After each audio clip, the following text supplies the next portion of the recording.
किसी जंगल में एक संत महात्मा रहते थे। सन्यासियों वाली वेशभूषा थी और बातों में सदाचार का भाव चेहरे पर इतना तेज था, कोई भी इंसान उनसे प्रभावित हुए बिना नहीं रह सकता था।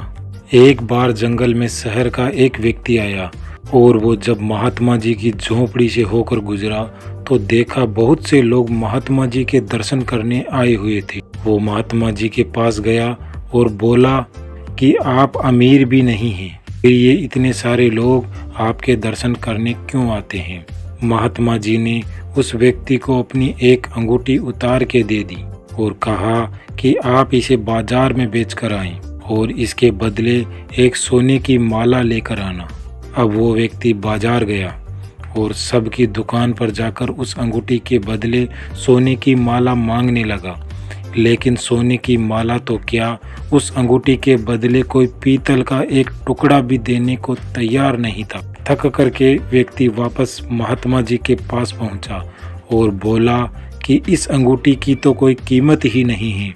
महात्मा जी मुस्कुराए और बोले कि अब इस अंगूठी को पीछे वाली एक गली में सुनार की दुकान पर ले जाओ। व्यक्ति जब सुनार की दुकान पर गया तो सुनार ने एक माला नहीं बल्कि 5 माला अंगूठी के बदले में देने को कहा।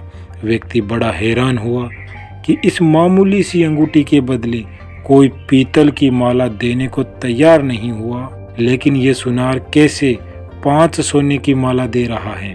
व्यक्ति वापस महात्मा जी के पास गया और उनको सारी बात बताई। महात्मा जी बोले कि चीजें जैसी ऊपर से दिखती हैं अंदर से वैसी नहीं होती हैं। ये कोई मामूली अंगूठी नहीं है बल्कि ये है एक हीरे की अंगूठी है जिसकी पहचान केवल जौहरी ही कर सकता था, इसीलिए वह 5 माला देने को तैयार हो गया। ठीक वैसे ही मेरी वेशभूषा देखकर तुम मुझसे प्रभावित नहीं हुए, लेकिन ज्ञान का प्रकाश लोगों को मेरी ओर खींच लाता है। व्यक्ति महात्मा जी की बातें सुनकर बड़ा शर्मिंदा हुआ। कपड़ों से व्यक्ति की पहचान नहीं होती बल्कि आचरण और ज्ञान से व्यक्ति की पहचान होती है। जय जय श्री राधे।